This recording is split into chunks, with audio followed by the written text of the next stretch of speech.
Welcome to Wrestling with Heart, a podcast looking at pro wrestlers giving back to their community. Join me, Stanley Carr, as I interview wrestling's hottest names who use their platforms as entertainers to raise awareness and do community service. Hello and welcome to another edition of Wrestling with Heart. This is the show where we talk with professional wrestlers and professional wrestling personalities about their lives in and outside of the ring, as well as doing acts of charity work, community service, volunteering, and spreading positivity. We're always about the positivity here on the show, and with me right now I've got a very special guest. He was one of the biggest stars in the WWE's new generation era in the mid to late 90s. He's a former WWE Intercontinental Champion. I'm pleased to welcome the one, the only Ahmed Johnson to the show. Ahmed, welcome to Wrestling with Heart. Thank you, man. Glad to be here. Yes, it's a pleasure. So you were raised in Florida. You were born in Kokomo, Indiana. Tell me about your childhood and upbringing. Well, my childhood upbringing was pretty rough. Like I said, I had a dad that was real abusive, and it made childhood, not very much fun. You know what I'm saying? I mean, it was pretty bad. His level of abuseness was pretty bad. Very sorry that you had to go through that. I mean, nobody deserves any kind of abuse of any sort. So it's hard, I'd imagine, to be growing up in that kind of environment. So Right. you turn to sports, which is something that I know that you grew up loving as a kid, getting involved with so many different sports like basketball, track and field, football, amateur wrestling. Which one was your favorite to play? My favorite was football. Mm-hmm. I love play football, man, because I was a heavy hitter. Yeah, I mean, such a big dude, tackling and catching and running. And it's amazing to see how many football players transition to the world of professional wrestling, such as yourself. You've got Ron Simmons, you've got John Layfield, Bradshaw, The Yes. Rock. The list goes on and on and on. And was professional wrestling something you enjoyed growing up as a kid? Well, I wasn't really into professional wrestling until I came to Houston, and I met Stevie Ray. And Stevie Ray was a wrestling fanatic. And we went down to Mid-South Coliseum with Paul Bosch one time. And I remember sitting there watching the matches, and I was like, man, I got to do this. And I didn't really realize how fake it was at the time, like the hitting and all that. I thought they were really doing it. So I was like, I got to get into this. This is something, contact. I like that. But, we got involved with it, man, and it was great. Yeah, I mean, that Smash Mouth style, hard hitting. It's just incredible, when you're in there with your opponent or dance partner, you're putting Right. on a show, it's magical, invested in when you're in there, watching, I mean, mesmerized by these people in the ring. Who are some of the favorite wrestlers that you had, that you watched, that you enjoyed, and even inspired some of your work? My favorite wrestler of all times was Nikita Koloff. And I liked his work because he was very intense, very, sub-zero about everything. Nikita Koloff was one of my favorite. I love Junkyard Dog. But Nikita Koloff, I have to say, is my top one. What was it about Nikita and his style that just made you go, man, I could do this? Because he was so intense. Every time he came out, he was like water rubber bands all pushed together, waiting to just break out. He was that intense, man, and I love intensity. Yeah, I mean, wrestling is full of it. Big guys, strong women.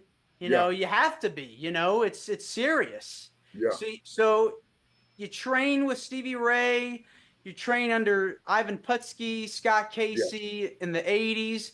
That had to have been hard, going through the reps and everything like that. It's no joke. No, I've trained you, brother, and Ivan was a shooter, and he was a rough little character, man. But he was like a drill sergeant in the military. He would drill you and drill you and drill you until you got it right. It's that discipline. You have to really be conditioned to be a professional wrestler. That Right. adrenaline, is important, being able to push through as hard as you can.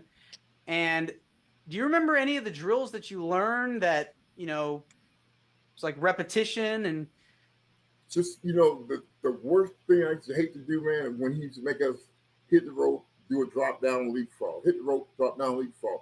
You would do that until he say stop, man, and, or until your legs gave out. But that was like punishment. I bet, and taking those slams, I mean, that hurts, Yeah, it really does. And so your people don't realize journey, how much they hurt. They don't realize that ring is a board, 2x4s, metal springs, metal basic casings, and that mat. That's all it is on that mat. And they don't realize how hard that ring is. yeah, I mean, until you get in there, man, it is just you're gonna be in for a beating. Yes, Yes. So, especially if you don't know how to fall properly. mhm. And that's the one thing I know, like a lot of wrestlers learn, and they need to learn is they need to learn how to fall correctly. Yes. And so you train under Putski and Casey. Was there any pieces of advice that you got from your trainers that still stick with you today? Yeah, the big thing I remember the most is them telling us not to let anybody punk us out. If somebody hits you hard, then you give them a receipt and hit them back hard. Otherwise, the other wrestlers will look at you as, being weak. If one of the wrestlers come at your back and say, yeah, I just beat the, what out of, so and so. He didn't do nothing about it. And then the other wrestlers feel like, hey, well, this dude's a punching bag. I get in the ring, then maybe I can do the same. But no, so you always give a receipt, man. You train, get the reps in, put the work in. You're going on the road. I'd imagine those first few matches were hard to get through. Oh yeah, very hard to get through, man. I mean, because you're so nervous and so you just don't know what to do. But with me, I always sit back and let my intensity take over because I was so intense. I would sit back and I would just let the intensity take over, man. I'd imagine, when going up before you go up through the curtain, I mean, did you do like any kind of pre-match warm-ups or anything to get ready to compete? But I would pray first. I always prayed first, and then I would stretch out real good, man. And then I get my bottle of water, pour it over my head, and I'm ready to go now. I got my baby oil on. I'm good to go now. I'm ready. So you make your debut on the independent scene, I believe, in the late '80s. What was that like? That was cool, man. It was scary. Like I said, it was scary. Being out there. It's not like professional football, where you got a group of guys and the attention's not on one person; it's on the group. But with wrestling, the attention is on you. People are watching you, so it was very nerve wracking, man. Yeah, and you had a unique character too at that time as well. Can you tell me about that? Um, well, I was the night breeder. My very first gimmick was night breeder. Where I got that name from, I don't know. Oh, I know I got it from a pet cemetery. Pet Cemetery. Yeah, they said something about the night breeders, and I just took that and used the night breeder word. And then I became Modib when I went to the sportatorium, and then from there, Ahmed Johnson on through. Yeah, I mean WWE came calling. Do you remember that first call you got from Vince McMahon? Yeah, I thought it was somebody playing a joke on me, so I was very rude to him. He called, and I answered the phone, and I said, who's calling? He said, hey, is this Tony Norris? I said, yes. This is Vince McMahon. And I was like, yeah, yeah, okay, what do you want? He started laughing. He said, I want to send you a ticket tomorrow to come down here to Stamford, Connecticut and meet with me about a job. And I was like, yeah, whatever, okay, man. And I was just that short and rude. I hung the phone up. And then the next morning, to knock at my door, it was UPS with a first class ticket to Stamford, Connecticut. I was like, oh my God, I just was rude to the boss. Oh, But I thought somebody playing a joke. I didn't know it was real. Well, you sign with the company, make your debut. It's 1995. You're make your debut power slamming Yokozuna. I mean, Woo! unbelievable. I mean, he's a Yeah, big dude, yes. huge, Like I and tell people, when Lex did him, when Lex slammed him, he was 400 something pounds. When I got to him, he was 600 something pounds. So it was like, man, it was like picking up a Volkswagen, brother. I'm telling you. I mean, such a really really great athlete. Somebody Yeah, that still we miss to this day.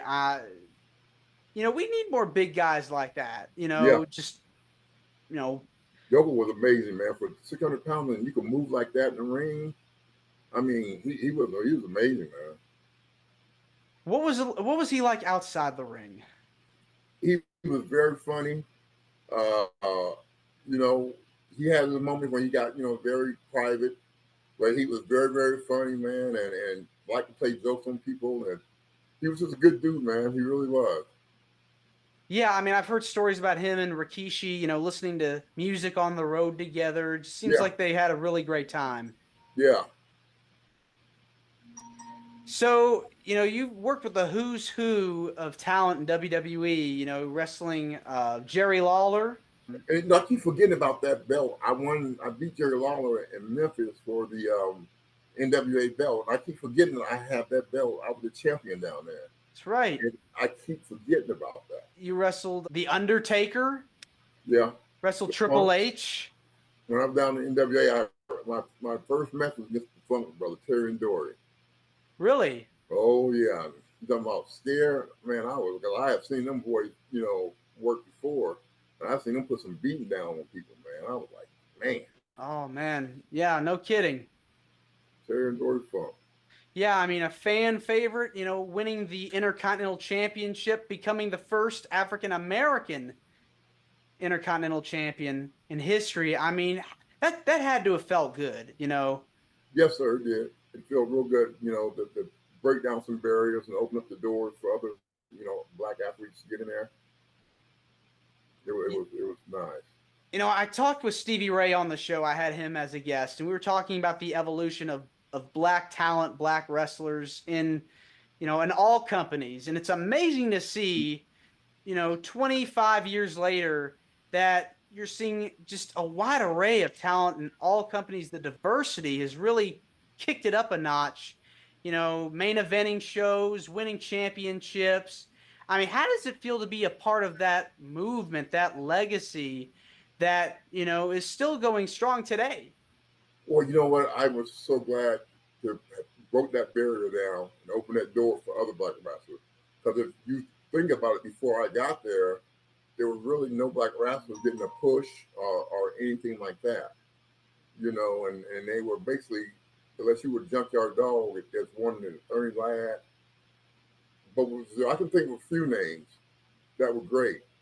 But to me, the first champion that was African American should have been the Junkyard Dog.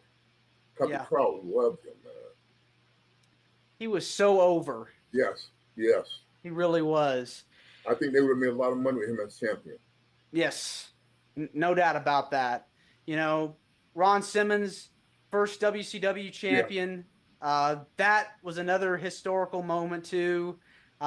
Seeing guys like Booker T, Mark Henry, The Rock, of course. I mean, amazing to see. We see people like Bobby Lashley and Big E and just numerous guys. Kofi Kingston holding yeah, the championship. Really cool to see more black wrestlers get opportunities in the business. And it's just going to continue to grow. And the women, too, especially with yeah. Bianca. Oh yeah, they So, put the women big time. They put women. I'm just glad to know that I was the first that kind of opened that door. You know what I'm saying? mhm. I'm Yeah. glad to know that. If I would have been the first one and I would have did something stupid, got arrested, or did something stupid, then they would have probably never trusted another black wrestler to carry that strap again. But I carried it. I carried myself well, and Vince was very pleased about the way I carried myself with the belt. And it went on from there. Who are some of your favorite opponents that you got to work with over the years? My favorite person to work with was Vader because Vader and me would get in there and have a shoot match, but we did it out of respect for each other. You know what I'm saying? It wasn't we were trying to kill each other, but we were pretty tough on each other in the ring. And there was no complaining, no nothing. I mean, you hit me hard, I hit you hard. That's just the way we do it. And Vader was, all down for that. Just the Clash of the Titans truly was two big guys going Yeah, at it. yeah, Now, it's interesting, talking about diversity, you see a variety of wrestlers, black, white, big, small. I think I think the Giants, having the Giants around are very important. You don't see as many now, no, but I think it's, you need your Giants. right. But like you said, it's you know, you need a variety of people. Like you said, you need the little guy, you need the muscle guy, you need the big giant guy. You need that. And it seems like they're kind of getting away from that a little bit and bring a lot of little guys in, which, and they can work. I mean, they do a hell of a job in the ring. Hmm. Who, if you had to pick like someone that you could go, man, I could work with this guy, who would it be and why? It would be Brock Lesnar because Brock Lesnar had that intensity like me. And I think we would have had a good match. Like me and Vader, I think Brock would have been okay with, me getting a little stiff and him getting a little stiff. I think it would have been okay. That would have been a really good match. I mean, Yeah. it would have drawn money. Oh, yeah. I'd on big money. Yeah. So Brock Lesnar, who else would have been some people you would have wanted to have a match with? Probably Bobby Lashley. I think we'd have had a good match. Um, who else would I want to have a match with? Well, you know who I really want to have a match with too? Was me versus Sid Vicious. Mm. I would have loved to have that match, man, because I really respected Sid and looked up to Sid, and I would love to have a match with him because he was intense too. It's terrible, We're coming off of about a month now since he had passed away, Right, and it's just so tragic to hear, because he was someone that I feel like was, again, former champion, main event star. I think you guys would have done really well, worked really well together. yeah. It was sad because we were supposed to have an autograph session together um, that next week, I believe, but then he Mm. passed away, and it was like, man, You guys were in the WWE, I believe, at the same time yeah, too. yeah. We were Were tag team. Me, him, and Shawn Michaels tag team against the Heart Foundation. mm. Well, not Heart Foundation. It was Owen, Davey, and Vader. Yeah, I mean, it's so amazing to see like the people you've teamed up with and rubbed shoulders with over the years, and it really is a camaraderie, the wrestling Right. business. You meet friends and they become your family over the course of time, and you were primed for a big push in the WWE. At even plans for you to become champion, world champion at Right. one point. What happened? Well, first of all, my sister was sick with cancer. Okay, and that really had my mind messed up. And then I got called to the back, and they were going to do an angle where they were going to hang me from a rope. And I was like, I thought they were kidding at first. And it was a True Commission, a group from South Africa, Cape Town, South Africa, and they were going to hang a me from a rope. That would not have been good, man. Doing all the lynching that went on, you know what I'm saying? All the lynching that went on, and I could not see myself embarrassing myself and letting my people down by being hung on TV. So I said, no deal. Yeah. Oh man. It it's great that we've finally come a long way, and like I said, we're Yes, starting to see more more diversity, people of color, shining through, getting opportunities now because, you know, wow, it's just terrible. Yes, it is. Yes, and they Yeah. need to, they seem to be thinking more about the angles too, like lynching this black dude on TV. How could that have been good? I mean, who would have wanted to see that? I mean, there was nothing about that to me that said anything, but you shouldn't do it. So I just decided, I wasn't gonna do it. And then my sister was. It was just so many things on my mind at the time, man. And then when that came up, that just really blew everything out the water. Man, it's terrible. I'm Right? sorry to hear about all that stuff. Yeah. And nothing against the True Commission. I mean, True Commission was a good tag team group, and they worked great. I would have loved to work with them, but the hanging thing, no, I wouldn't go for that. No. And you also had a run in WCW too. How did that come about? That man, I wish I would never done because I wasn't in shape. I wasn't ready. But Stevie called out the blue and said, they were doing this angle and he wanted me to come down and tag with him. And first I said, no, no, no, man, I'm not ready. Because I had been sitting at home getting fat, man, doing nothing. And then, it was Stevie, man. I'm like, I can't tell Stevie no. I mean, we've been through too much together out in the streets. And brother, I'm telling you, when we were out in the streets, we were racking up some heads. I mean, we were already wrestling. We were beating people left and right, little people that want to fight. It was Stevie Ray. If it had been anybody else, I would have said no and stuck by it. But it was Stevie, so I said, yeah, I got to go for Stevie, man, because he would do it for me. Yeah, he's a good guy. Yeah, he is. Yep. Really is. Well, what was it at the end of the day that made you go, I've had a great career, but it's time to say farewell.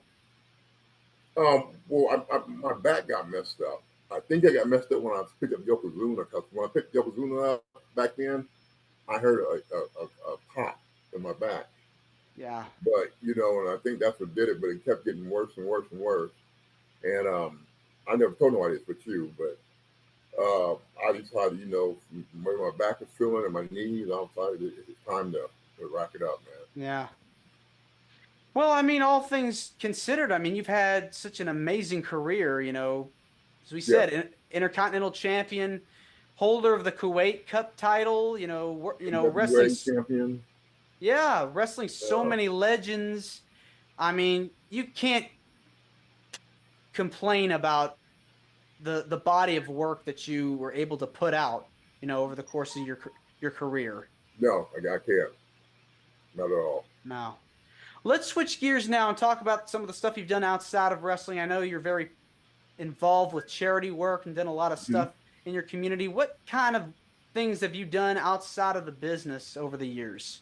Well, what I do, I go speak at schools a lot. And I like working with the boys center, and trying to get these little kids back on track, man. It's rough. I mean, it's really rough because there's no respect anymore for your peers.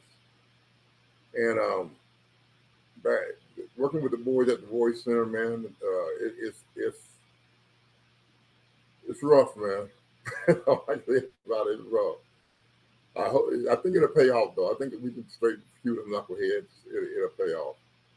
Yeah, I think it's hard to grow up in this day and time due to the age of the internet and social media, and we're so into our phones and wired differently. I mean, it's totally different now than it used to be. Yes, it is very much so. And they're getting their the kids are being raised by the internet. That's where they're being raised by the computers and the internet, man. That's why it's so bad out there now. I mean, it's sad. You drive down the street and you don't see any kids outside playing no more. Like when we grew up, kids outside playing football or on the skateboards or whatever. You don't see that no more because they're in there on the phones, on the computer, and it means means nothing to them. What kinds of things that you say to these kids to make them motivated? Well, I did just to be honest with them. I tell them about the way I was raised and some of the beatings I got, and how vicious they were and how rough they were. And I said, well, look at me. I still came out on top. So you should never give up. Never, ever give up. And, a couple of them were abused. That's why they're at the Boys Center now. CPS sent them to the Boys Center. And they most of them, I could say, are abused kids, from their parents. Man, it's just hard, to deal with that kind of stuff because it's traumatic. Yes, yes. And to go through that, I mean, it's gut wrenching. So Right. And then I tell them about the military. I was in the military. As a matter of fact, I graduated most distinguished undergraduate. Number oh one out of wow, my class. Yeah, number one out of like 2,000 soldiers, man. I graduated top of the class. so cool. And so I, tell them about that and all, and the military is what kind of helped me get my attitude straight. Because when I went there, I was like a mean street kid. You ain't gonna mess with me and this, that, and other. But I had some good drill sergeants, man, and they helped me out. They talked to me. They held my hand through the whole situation, man. And the military did me a lot of good. A lot of good. Who are some of your favorite sergeants? Sergeant Hall and Sergeant Jackson. They were good, man. They were good. They didn't take no mess from you, though. They didn't take no mess. I remember one time I was in we was in the cafeteria, and we was getting a chow, and this one sergeant from Louisiana named Sergeant Bonner. I don't know what about this man, but I didn't like him, and I don't think he liked me either. So he came up to me, he was like, Norris, what you say? I said, I didn't say nothing, Drill Sergeant. I didn't say nothing. He said, I seen you talking in line. And I was like, I wasn't talking in line. And he kept pushing it. So then I remember this, and I threw my tray down and got in his face. What you want to do about it? And then my drill sergeant came and grabbed me and put me outside in the snow, made me do push-ups, man, on the snow and rocks. I had to do like Jeez. 100 some push-ups, man. It was. I don't know if I could do push-ups in the snow with rocks. I mean, that would hurt my hands. My hands were so tore up when I got done, man. But then Sergeant Hall called me upstairs to his office and explained to me, why he did it and how I couldn't be talking back to drill sergeants and so on and so forth. And you're taking these stories and you're trying to pay it forward to the next generation and I think that's Right, really good because kids need a figure, a father figure, a parental, a guardian in their right, life to, motherly figure in their life to, tell them that things will be okay if you just keep having a positive attitude, thinking of things that, make you happy. Find right, something in your life that you're passionate about and pursue it. right. You told these kids, I found out that you got to be straight up with them. You got to be straight up with them. Like, I did punch my captain in the military, which got me in trouble. I had to do some time in stockade for punching him, but it was worth it. But when you talk to the kids, you got to be honest with them. You can't make them sound like everything in my life was peaches and creams and this is what happened. No, I tell them about the abuse, and I tell them about how bad my dad used to beat me till I bleed, and everything else, man. I tell them the whole 9 yards, and how I got hot boiling water poured on my stomach, and it was rough, brother. Oh, I I'm grew up so very rough wow. childhood. Yeah, I Wow. had water poured on my stomach, and it was so bad until my stomach started bubbling up. Little Gosh. bubbles started popping on my stomach, man. And I mean, my dad just ran some cold water in the bathtub and made me sit in the bathtub. All I can remember is the skin floating to the top of the water from my stomach. And yeah, it was rough, man. And but I tell them the stuff. So because some of the kids are there, and they call it abuse because the parents yelled at them or the parents put them on punishment.